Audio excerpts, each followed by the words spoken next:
ನಮಸ್ತೆ. ಎಕ್ಸಾಮ್ ವೇದ ಯೂಟ್ಯೂಬ್ ಚಾನಲ್ಗೆ ಸ್ವಾಗತ. ಈ ಹಿಂದೆ ನಾವು ಸೂರ್ಯನ ಬಗ್ಗೆ, ಗ್ರಹಗಳ ಬಗ್ಗೆ, ಗ್ರಹಗಳ ರೊಟೇಷನ್ನ ಬಗ್ಗೆ, ನಮ್ಮ ಬುಧ, ಗುರು, ಶುಕ್ರ, ಶನಿ, ಯುರೇನಸ್, ನೆಪ್ಚೂನ್, ಪ್ಲೂಟೋಗಳ ಬಗ್ಗೆ ಎಲ್ಲ ಸಂಪೂರ್ಣವಾಗಿ ಅಧ್ಯಯನ ಮಾಡ್ತಾ ಬಂದಿದ್ವಿ. ಹಾಗೂ ನಾನು ಪ್ರಮುಖವಾಗಿ ಸೂರ್ಯ ಮತ್ತು ಭೂಮಿಗೆ ಇರ್ತಕ್ಕಂಥ ಸಂಬಂಧಗಳ ಬಗ್ಗೆ ಕೆಲವೊಂದು ಪ್ರಶ್ನೆಗಳನ್ನು ಮಾಡಿದ್ದೆ. ಆದರೆ ಇಂದು ನಾನು ಕೆಲವು 10 ಪ್ರಶ್ನೆಗಳು ಹೇಳುವುದಕ್ಕಿಂತ ಮುಂಚಿತವಾಗಿ ನಮ್ಮ ಭೂಮಿ ಇದು ನಾನು ರೊಟೇಷನ್ ಮತ್ತು ರೆವಲ್ಯೂಷನ್ ಬಗ್ಗೆ ಮಾತಾಡ್ತಾ ಇದ್ದೆ. ರೊಟೇಷನ್ ಅಂದರೆ ತನ್ನ ಸುತ್ತ ತಾನು ತಿರುಗುವುದಕ್ಕೆ ಅದನ್ನು ನಾವು ರೊಟೇಷನ್ ಅಂತ ಕರಿತೇವೆ. ಇದು ರೊಟೇಷನ್. ಇನ್ನೊಂದು ರೆವಲ್ಯೂಷನ್ ಅಂತ ಕರಿತೀವಿ. ರೆವಲ್ಯೂಷನ್ ಅಂದರೆ ಇಲ್ಲಿರ್ತಕ್ಕಂಥ ಸೂರ್ಯ ಇದೆ, ತನ್ನ ಸುತ್ತ ಸುತ್ತುತ್ತಾ ಸೂರ್ಯನ ಸುತ್ತ ತಿರುಗುವುದನ್ನು ನಾನು ರೆವಲ್ಯೂಷನ್ ಅಂತ ಕರಿತೀನಿ. ಈಗ ನಾನು ಎಲ್ಲದೂ ರೊಟೇಷನ್ ಮತ್ತು ರೆವಲ್ಯೂಷನ್ಗಳ ಸಮಯವನ್ನು ಹೇಳ್ತಾ ಹೋಗಲ್ಲ. ಮೋಸ್ಟ್ ಇಂಪಾರ್ಟೆಂಟ್, ನಾವು ಭೂಮಿ ಮೇಲೆ ಇರೋದ್ರಿಂದ ನಮ್ಮ ಭೂಮಿಯ ಬಗ್ಗೆ ನಾನು ಅಷ್ಟೇ ಸಿಂಪಲ್ ತಿಳಿಸ್ತಾ ಪ್ರಮುಖ 10 ಪ್ರಶ್ನೆಗಳ ಕಡೆಗೆ ಹೋಗ್ತಾ ಇದ್ದೀನಿ. ಈಗ ಅರ್ತ್, ನಮ್ಮ ಭೂಮಿಯು ಸೇವ್ ಭೂಮಿ. ಯಾಕೆಂದರೆ ಇಂದು ಅನೇಕ ವಾಯುಮಾಲಿನ್ಯ, ಜಲಮಾಲಿನ್ಯ, ಸಾಗರ ಮಾಲಿನ್ಯ, ಈ ಎಲ್ಲ ಮಾಲಿನ್ಯಗಳಿಂದ ನಮ್ಮ ಭೂಮಿ ನಾಶವಾಗ್ತಾ ಇದೆ. ಇದನ್ನು ನಾವು ಕಾಪಾಡಬೇಕು. ಹಾಗಾದರೆ ನಮ್ಮ ಭೂಮಿದು ರೊಟೇಷನ್ ಮತ್ತು ರೆವಲ್ಯೂಷನ್ ಹೇಗಿದೆ ಅಂತ ನೋಡೋಣ. ಫಸ್ಟ್ನಾಗಿ ರೊಟೇಷನ್. ನಮ್ಮ ಭೂಮಿಯು ರೊಟೇಷನ್ ನಿಯರ್ಲಿ 24 ಅವರ್ಸ್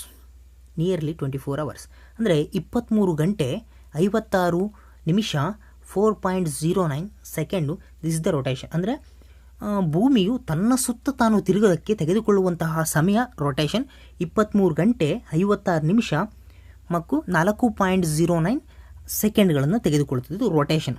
ಹಾಗಾದರೆ ಭೂಮಿದು ರೆವಲ್ಯೂಷನ್ ಎಷ್ಟು ಅಂದರೆ ಭೂಮಿಯು ಸೂರ್ಯನ ಸುತ್ತ ತಿರುಗುವುದಕ್ಕೆ ತೆಗೆದುಕೊಳ್ಳುವಂಥ ಸಮಯ ಎಷ್ಟು? ರೊಟೇಷನ್ ಅಂದರೆ 1 ಡೇ, ರೆವಲ್ಯೂಷನ್ ಅಂದರೆ 1 ಇಯರ್. ರೊಟೇಷನ್ ಅಂದರೆ 1 ಡೇ, ರೆವಲ್ಯೂಷನ್ ಅಂದರೆ 1 ಇಯರ್. ಹಾಗಾದರೆ ನಮ್ಮ ಭೂಮಿಯ ರೆವಲ್ಯೂಷನ್ 365 ಡೇಸ್ ಅಂದರೆ 1 ವರ್ಷ. ಭೂಮಿಯ ಸೂರ್ಯನ ಸುತ್ತಲೂ ತೆಗೆದುಕೊಳ್ಳುವಂಥ ಸಮಯ 1 ವರ್ಷ. ಕೆಲವೊಂದು ಲೀಪ್ ಇಯರ್, 4 ವರ್ಷಕ್ಕೊಂದ್ಸಲ ಲೀಪ್ ಇಯರ್ ಬರುತ್ತೆ. ಲೀಪ್ ಇಯರ್ ಬಂದಾಗ ಅದು 366 ಡೇಸ್ ಆಗುತ್ತೆ. ಇದು ಭೂಮಿಯು 66 ಡಿಗ್ರಿ ವಾಲಿಕೆಯಾಗಿರೋದ್ರಿಂದ ಇದು 1 ದಿನ ವೇರಿಯೇಷನ್ ಆಗ್ತಾ ಹೋಗುತ್ತೆ. ಅದು 4 ದಿನಕ್ಕೆ ಒಂದ್ಸಲ. ಹಾಗಾದರೆ ರೊಟೇಷನ್ ಮತ್ತು ರೆವಲ್ಯೂಷನ್ ಆಫ್ ಅರ್ತ್ ಬಗ್ಗೆ ಗೊತ್ತಾಯಿತು. ಅದು ನಿಯರ್ಲಿ 24 ಅವರ್ಸ್, ಇದು 365 ಡೇಸ್. ಇದು ರೊಟೇಷನ್ ಮತ್ತು ರೆವಲ್ಯೂಷನ್ ಆಫ್ ದಿ ಅರ್ತ್. ಹಾಗಾದರೆ ಇದರಲ್ಲಿ ಸಂಬಂಧಪಟ್ಟಂಥ ಬಹುಮುಖ್ಯ 10 ಪ್ರಶ್ನೆಗಳನ್ನು ನಾವು ಸ್ಟಡಿ ಮಾಡ್ತಾ ಹೋಗೋಣ. ಹಾಗೂ ನಿಮಗೂ ಒಂದು ಕ್ವಿಜ್ ಥರ ನಿಮಗೊಂದು ಪ್ರಶ್ನೆ ನಾನು ಕೊಡ್ತಾ ಹೋಗ್ತೇನೆ. ಹಾಗಾದರೆ ಫಸ್ಟ್ನೇದಾಗಿ ನೋಡಿ, ಯಾವ ಗ್ರಹಗಳು ಭೂಮಿಗೆ ಹತ್ತಿರದಲ್ಲಿರ್ತವೆ? ನೀವು ಸೂರ್ಯನ ತಗೊಂಡ್ರೆ ಸೂರ್ಯನಿಂದ ಇಲ್ಲಿ ಬಂದರೆ ಭೂಮಿಯು 1, 2, 3 ಈ 3ನೇ ಜಾಗದಲ್ಲಿ ಭೂಮಿ ಇರುತ್ತೆ.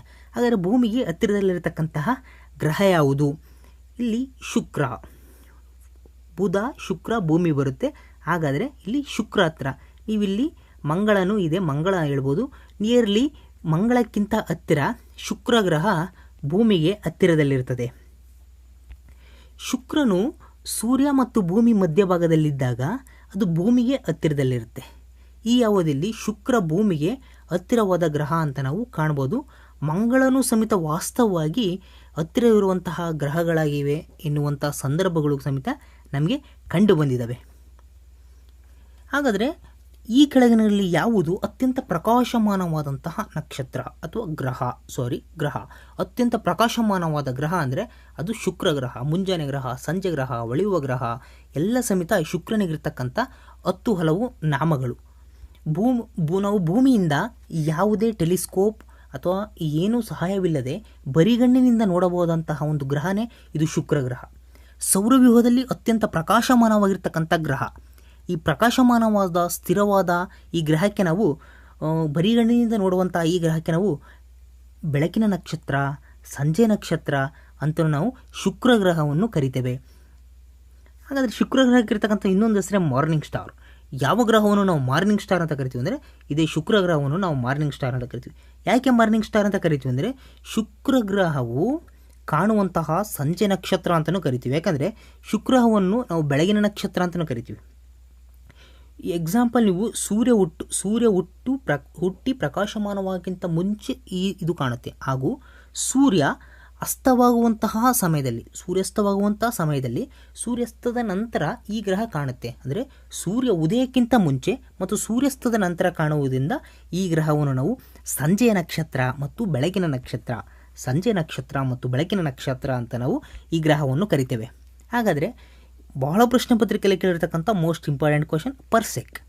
ಈ ಪರ್ಸೆಕ್ ಅನ್ನುವಂಥದ್ದು ಯಾವುದರ ಘಟಕ, ಯಾವುದರ ಅಳೆಯುವಂತಹ ಘಟಕ, ಅಥವಾ ಪರ್ಸೆಕ್ಕು ಯಾವುದರ ಒಂದು ಮಾನ ಅಂತ ಕರಿತೀವಿ. ಪರ್ಸೆಕ್ ಅಂದರೆ ಇಸ್ ಎ ಡಿಸ್ಟೆನ್ಸ್. ಯಾವುದೇ ಡಿಸ್ಟೆನ್ಸು? ಈ ಖಗೋಳ ದೂರ, ಖಗೋಳ ದೂರವನ್ನು ಅಳೆಯೋಕ್ಕೋಸ್ಕರ ನಾವು ಈ ಪರ್ಸೆಕ್ ಎನ್ನುವಂಥದ್ದು ನಾವು ಬಳಸ್ತೀವಿ. ಮೂಲತಃ ಇದು ಸೌರವ್ಯೂಹವನ್ನು ಮೀರಿದ ವಸ್ತುಗಳ ನಡುವಿನ ಖಗೋಳಿಕ ದೊಡ್ಡ ಅಂತರವನ್ನು ಅಳೆಯಲು ಬಳಸುವಂತಹ ಒಂದು ಘಟಕ. ದೊಡ್ಡ ದೊಡ್ಡ ಈ ಸೌರವ್ಯೂಹನ ಮೀರಿದಂಥ ದೊಡ್ಡ ದೊಡ್ಡ ವಸ್ತುಗಳನ್ನ ಡಿಸ್ಟೆನ್ಸ್, ಅವುಗಳ ಅಂತರವನ್ನು ಬಳಸ್ತಕ್ಕಂಥ ಒಂದು ಅಂತರ. ಈ ಪರ್ಸೆಕ್ ಅಂದರೆ ಒಂದು ಖಗೋಳ ಘಟಕವು ಒಂದು ಚಾಪ 1 ಸೆಕೆಂಡನ್ನು ಒಳಗೊಂಡಿರ್ತದೆ. ಒಂದು ಸೆಕೆಂಡಿಗೆ ಇಷ್ಟು ಬದಲಾಗ್ತಾ ಹೋಗುತ್ತೆ ಅನ್ನುವಂತ ತಿಳಿಸ್ತಾ ಹೋಗೋದು ಇದು ಪರ್ಸೆಕ್. ನೀವು ಪರ್ಸೆಕ್ ಬಗ್ಗೆ ಜಾಸ್ತಿ ಇನ್ಫಾರ್ಮೇಷನ್ ಬೇಡ. ಪರ್ಸೆಕ್ ಬಗ್ಗೆ ನಿಮಗೇನು ಜಸ್ಟು ಪರ್ಸೆಕ್ ಯಾವುದಕ್ಕೆ ಸಂಬಂಧಪಟ್ಟಿದೆ ಆಸ್ ಎ ಡಿಸ್ಟೆನ್ಸ್ ಅಷ್ಟೇ, ಅದರ ಅಂತರಗಳ ಬಗ್ಗೆ ಹೇಳುತ್ತೆ ಅಂದ್ಬಿಟ್ರೆ ಅಷ್ಟು ಸಾಕು. ಹಾಗಾದರೆ ಈ ಕೆಳಗಿನ ಯಾವ ಗ್ರಹವನ್ನು ನಾವು ಭೂಮಿಯ ಅವಳಿ ಗ್ರಹ ಅಂತ ಕರಿತೀವಿ? ನಾವು ಶುಕ್ರ ಗ್ರಹವನ್ನು ಭೂಮಿಯ ಅವಳಿ ಗ್ರಹ ಅಂತ ಕರಿತೀವಿ. ಶುಕ್ರ ಗ್ರಹವನ್ನು ಯಾಕೆಂದರೆ ಶುಕ್ರ ಗ್ರಹ ಕೆಲವೊಮ್ಮೆ ಭೂಮಿಯ ಅವಳಿ ಗ್ರಹ ಅಂತ ನಾವು ಯಾಕೆ ಕರಿತೀವಿ ಅಂದರೆ, ಶುಕ್ರ ಮತ್ತು ಭೂಮಿ ಒಂದೇ ಗಾತ್ರದಲ್ಲಿರ್ತವೆ, ಸುಮಾರು ಒಂದೇ ದ್ರವ್ಯರಾಶಿಯನ್ನು ಹೊಂದಿರ್ತವೆ. ಅದಕ್ಕೋಸ್ಕರ ನಾವು ಶುಕ್ರ ಗ್ರಹವನ್ನು ಭೂಮಿಯ ಅವಳಿ ಗ್ರಹ ಅಂತಲೂ ಕರಿತೇವೆ. ಹಾಗಾದರೆ ಇಲ್ಲೊಂದು ಮೋಸ್ಟ್ ಇಂಪಾರ್ಟೆಂಟ್ ಪ್ರಶ್ನೆ ಇದೆ, rotation Axis of which of the following planet is high tilted? ಅಂದರೆ ಈ ಕೆಳಗಿನ ಯಾವ ಗ್ರಹದ ಆವರ್ತಕ ಅಕ್ಷವು ಹೆಚ್ಚು ಹೊರೆಯಾಗಿರುತ್ತದೆ? ಹೆಚ್ಚು ಹೊರೆಯಾಗಿರ್ತಕ್ಕಂಥ ಒಂದು ಗ್ರಹ ಅಂದರೆ ಅದು ಯುರೇನಸ್. ಈ ಯುರೇನಸ್ದು ಬಹಳ ಒಂದು ಆಶ್ಚರ್ಯ, ಒಂದು ವಿಚಿತ್ರವಾದಂಥ ಒಂದು ಸೌರವ್ಯೂಹದಲ್ಲಿ ನಾವು ಕಾಣುವಂತಹ ಒಂದು ಗ್ರಹ. ಯಾಕಪ್ಪ ಅಂದರೆ ಇದರ ಸ್ಪಿನ್ ಅಕ್ಷ ಎಷ್ಟಿರುತ್ತಂತೆ 90 ಡಿಗ್ರಿಯಷ್ಟು ಹೊರೆಯಾಗಿರುತ್ತೆ. ಅದು ಯುರೇನಸ್ದು. ಅದಕ್ಕೋಸ್ಕರ ಇದು ಹೈ ಟಿಲ್ಟೆಡ್ ಅಥವಾ ಅತಿ ಹೆಚ್ಚು ಓರೆಯಾಗಿದೆ ಎಂದು ನಾವು ಯುರೇನಸ್ ಗ್ರಹವನ್ನು ನಾವು ಹೇಳ್ತೀವಿ. ಆದರೆ ಈ ಕೆಳಗಿನ ಯಾವುದು ಸೌರಮಂಡಲಕ್ಕೆ, ಈ ಸೋಲಾರ್ ಸಿಸ್ಟಮ್ಗೆ ಈ ಕೆಳಗಿನ ಯಾವುದು ಸಂಬಂಧಿಸಿಲ್ಲ? ಸಣ್ಣ ಗ್ರಹ, ಧೂಮಕೇತು, ಗ್ರಹ, ನಿಹಾರಿಕೆ. ಸಣ್ಣ ಗ್ರಹಗಳು ಸೌರವ್ಯೂಹದಲ್ಲಿ ಸರ್ವೇ ಸಾಮಾನ್ಯ ಇದ್ದಾವೆ. ಧೂಮಕೇತುಗಳು ಸೌರವ್ಯೂಹದಲ್ಲಿ ಇದ್ದಾವೆ. ಧೂಮಕೇತುಗಳು ಅವು ಸಮೇತ ಸೂರ್ಯನ ಸುತ್ತ ತಿರುಗುತ್ತವೆ due to the acceleration due to gravity. ಗ್ರಹಗಳು ಸೂರ್ಯನ ಸುತ್ತ ತಿರುಗುತ್ತವೆ, ಗ್ರಹಗಳ ಬಗ್ಗೆ ಗೊತ್ತು. ಆದರೆ ನಿಹಾರಿಕೆ ಎನ್ನುವಂಥದ್ದು ಅಲ್ಲ. ನಿಹಾರಿಕೆ ಇಸ್ ನಾಟ್. ಸಣ್ಣ ಗ್ರಹ, ಧೂಮಕೇತು, ಗ್ರಹ ಈ ಮೂರು ಸರಿಯಾದ. ಆದರೆ ನಿಹಾರಿಕೆ ಅಂದರೆ ಏನು? ನಿಹಾರಿಕೆ ಅಂದರೆ ಏನಿಲ್ಲ, ನಾವು ಆಗಲೇ ಸೂರ್ಯನಲ್ಲಿ ಹೇಳಿದ್ನಲ್ಲ, ಹೈಡ್ರೋಜನ್ ಹೀಲಿಯಂ ಆಟಮ್ಗಳು ಸೇರಿಬಿಟ್ಟು ಹೇಗೆ ಬರ್ನ್ ಆಗ್ತಾ ಹೋಗ್ತವೆ ಅಂತ, ಹಂಗೆ ಇಲ್ಲಿ ಸಮೇತ ಈ ಹೈಡ್ರೋಜನ್ನು ಮತ್ತು ಹೀಲಿಯಂ ಆಟಮ್ಗಳು ಮತ್ತು ಈಗ ಧೂಳಿನ ಕಣಗಳು ಇವೆಲ್ಲ ಸೇರ್ಕೊಂಡು ಒಂದು ಮೋಡ ಆಗಿರುತ್ತೆ. ಇದು ಪ್ರಾಥಮಿಕ ಹಂತ. ಇದು ಏನಾಗುತ್ತೆ ಅಂದರೆ ಈ ಮೋಡಗಳು ಎಲ್ಲ ಸೇರ್ಕೊಂಡು ಈ ಹೈಡ್ರೋಜನ್ ಹೀಲಿಯಂ ಆಟಮ್ಗಳು ಮತ್ತು ಧೂಳಿನ ಆಟಮ್ಗಳು ಇವೆಲ್ಲ ಸೇರ್ಕೊಂಬಿಟ್ಟು ಗ್ಯಾಲಕ್ಸಿ ಆಗುತ್ತೆ. ಈ ಗ್ಯಾಲಕ್ಸಿ ಆಗಿಬಿಟ್ಟು ಬಾಹ್ಯಾಕಾಶದಲ್ಲಿ ಒಂದು ದೊಡ್ಡ ಧೂಳಿನ ಮೋಡಗಳಾಗಿ ಕನ್ವರ್ಟ್ ಆಗ್ತಾ ಹೋಗುತ್ತೆ. ಅವಾಗ ಏನಾಗುತ್ತೆ ಅಂದರೆ ಇದು ರಾತ್ರಿ ಆಕಾಶದಲ್ಲಿ ಕಾಣೋದಿಲ್ಲ, ಬರೀ ಕಾಣೋದೇ ಇಲ್ಲ. ಆದ್ದರಿಂದ ಇದರ ಡಾರ್ಕ್ ಸಿಲ್ಯೂಯೇಟ್ ಆಗಿ ಸಮೇತ ಇದು ನಮಗೆ ಗೋಚರಿಸುತ್ತೆ. ವಸ್ತುಗಳ ವಿರುದ್ಧ ಡಾರ್ಕ್ ಸಿಲ್ಯೂಯೇಟ್ ಅಂದರೆ ಕಪ್ಪುದಾಗಿ ಕಾಣ್ತಾ ಹೋಗುತ್ತೆ. ಇದ್ರ ಸಿಂಪಲ್ ನಿಹಾರಿಕೆ ಅಂದ್ರೆ it contains A helium, hydrogen and dust particles. ಅನಂತರ ಇದು ಇಟ್ ಕನ್ವರ್ಟ್ ಗ್ಯಾಲಕ್ಸಿ ಆಗಿದು ಕನ್ವರ್ಟ್ ಆಗೋದು. ಇದು ನಿಹಾರಿಕೆ. ಇದು ಸೌರವ್ಯೂಹದಲ್ಲಿ ಬರೋದಿಲ್ಲ. ನಮಗೆ ಸೌರವ್ಯೂಹದಲ್ಲಿ ಬರೋದು ಅಂದರೆ ಸೂರ್ಯನನ್ನು ಒಳಗೊಂಡಂತಹ ಗ್ರಹಗಳು, ಧೂಮಕೇತುಗಳು, ಚಿಕ್ಕ ಗ್ರಹಗಳು, ಕ್ಷುದ್ರ ಗ್ರಹಗಳು. ಈ ಮಂಗಳ ಮತ್ತು ಗುರು ಗ್ರಹಗಳ ನಡುವೆ ಕ್ಷುದ್ರ ಗ್ರಹಗಳು ಅಂತ ಬರ್ತವೆ. ಅವನ್ನ ಮುಂದಿನ ಕ್ಲಾಸಲ್ಲಿ ನಾವು ಸ್ಟಡಿ ಮಾಡ್ತಾ ಹೋಗೋಣ. ಈ ಕ್ಷುದ್ರ ಗ್ರಹಗಳು ಇವೆಲ್ಲ ಬರ್ತಾ ಹೋಗ್ತವೆ. ಆದರೆ ನಿಹಾರಿಕೆ ಅನ್ನುವಂಥದ್ದು ಈ ಸೌರವ್ಯೂಹದಲ್ಲಿ ಬರೋದಿಲ್ಲ. ಸೌರವ್ಯೂಹದಿಂದ ಹೊರಗಡೆ ಬರುವಂತಹ ಒಂದು ಪ್ರಮುಖವಾದ ಪದ ನಿಹಾರಿಕೆ. ಹಾಗಾದರೆ ಈ ಧೂಮಕೇತುಗಳು ಯಾವುದರ ಸುತ್ತ ಸುತ್ತುತ್ತವೆ? ನಾನು ಆಗಲೇ ಈ ನೆಕ್ಸ್ಟ್ ಕ್ವಶನಲ್ಲಿ ಧೂಮಕೇತುಗಳು ಸಮೇತ ಈ ಸೂರ್ಯನ ಸುತ್ತನೇ ತಿರುಗುತ್ತವೆ due to the acceleration due to gravity. ಗುರುತ್ವಾಕರ್ಷಣ ಶಕ್ತಿಯಿಂದ ಅವು ಧೂಮಕೇತುಗಳು ಸಮೇತ ಸೂರ್ಯನ ಸುತ್ತನೇ ತಿರುಗ್ತಾ ಇರ್ತವೆ. ಧೂಮಕೇತುಗಳು ಈ ಅಂಡಾಕಾರದ ಕಕ್ಷೆಯಲ್ಲಿ ಅಂದರೆ ಎಲಿಪ್ಟಿಕಲ್ ಆರ್ಬಿಟಲ್ಲಿ ಸೂರ್ಯನ ಸುತ್ತ ತಿರುಗ್ತಾ ಹೋಗ್ತವೆ.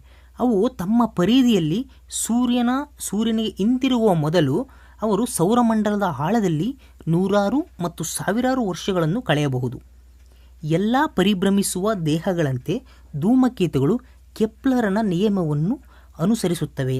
ಕೆಪ್ಲರ್ನ ನಿಯಮ ಅನುಸರಿಸುತ್ತವಂದರೆ ಆಲ್ ಪ್ಲಾನೆಟ್ಸ್ ಹೇಗೆ revolving around the sun being the one of the force, ಎಲ್ಲ ಪ್ಲಾನೆಟ್ಗಳು ಸೂರ್ಯನ ಸುತ್ತ ತಿರುಗುತ್ತವೆ ಹಾಗೂ ಸೂರ್ಯ ಕೇಂದ್ರವಾಗಿರುತ್ತಾನೆ ಅಂತ ಕೆಪ್ಲರ್ ಏನು ಹೇಳಿದ್ನೋ, ಇಲ್ಲಿ ಪ್ಲಾನೆಟ್ಗಳ ಜಾಗದಲ್ಲಿ ಧೂಮಕೇತುಗಳನ್ನು ಅವನು ಹೇಳ್ತಾನೆ. ಅಂದರೆ ಧೂಮಕೇತುಗಳು ಸಮೇತ ಸೂರ್ಯನ ಸುತ್ತ ಎಲಿಪ್ಟಿಕಲ್ ಆರ್ಬಿಟಲ್ಲಿ ಸುತ್ತುತ್ತಾ ಹೋಗ್ತವೆ ಅಂತ ಹೇಳ್ತಾ ಹೋಗ್ತಾನೆ.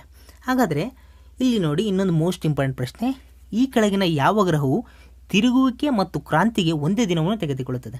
ಅಂದರೆ ತಿರುಗುವಿಕೆ ಅಂದರೆ ರೊಟೇಷನ್ನು ಮತ್ತು ರೆವಲ್ಯೂಷನ್.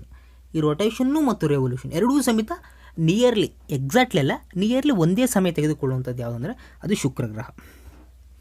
ಹೇಗೆ ನಮ್ಮ ಭೂಮಿಗೆ ರೊಟೇಷನ್ ನಿಯರ್ಲಿ ಒಂದು 24 ಗಂಟೆ, ರೊಟೇಷನ್ ಒಂದು ನಿಯರ್ಲಿ ಒಂದು 365 ಡೇಸ್ ಅಂತ ಹೇಳಿದ್ವೋ, ಹಂಗೆ rotation and revolution of the ಶುಕ್ರ ಗ್ರಹ ಈಸ್ ನಿಯರ್ಲಿ ಸೇಮ್ ಅಂದರೆ ನೋಡ್ರಿ, ಇದು ರೊಟೇಷನ್ ಎಷ್ಟಿದೆ ಅಂದರೆ 243 ದಿನ, ರೆವಲ್ಯೂಷನ್ ಎಷ್ಟಂದರೆ 224.7. ಇದು ರೊಟೇಷನ್ ಮತ್ತು ರೆವಲ್ಯೂಷನ್ ಆಫ್ ದಿ ಶುಕ್ರ ಗ್ರಹ ನಿಯರ್ಲಿ ಸೇಮ್ ಇರುತ್ತೆ, ರೊಟೇಷನ್ ಮತ್ತು ರೆವಲ್ಯೂಷನ್ ಆಫ್ ದಿ ಶುಕ್ರ ಗ್ರಹ.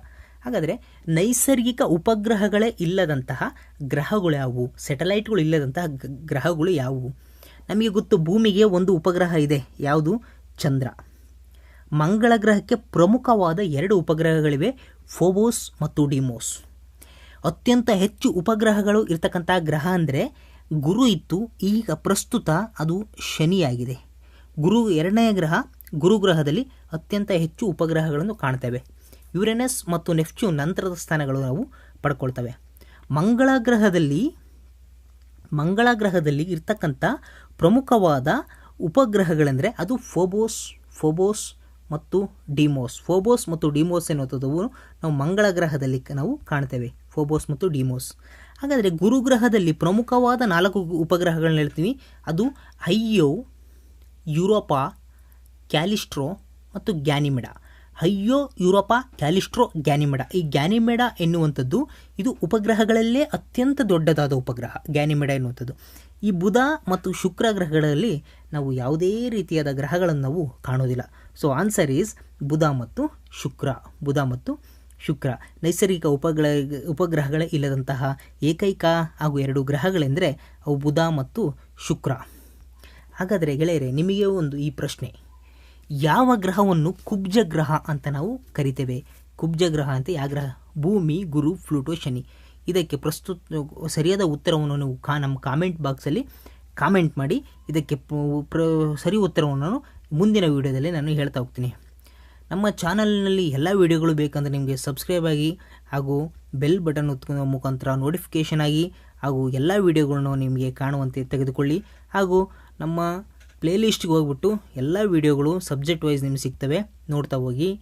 ನಮ್ಮ ಎಕ್ಸಾಮ್ ವೇದ ಯೂಟ್ಯೂಬ್ ಚಾನಲನ್ನು ವಾಚ್ ಮಾಡಿದ್ದಕ್ಕೆ ನಿಮಗೆ ಧನ್ಯವಾದಗಳು.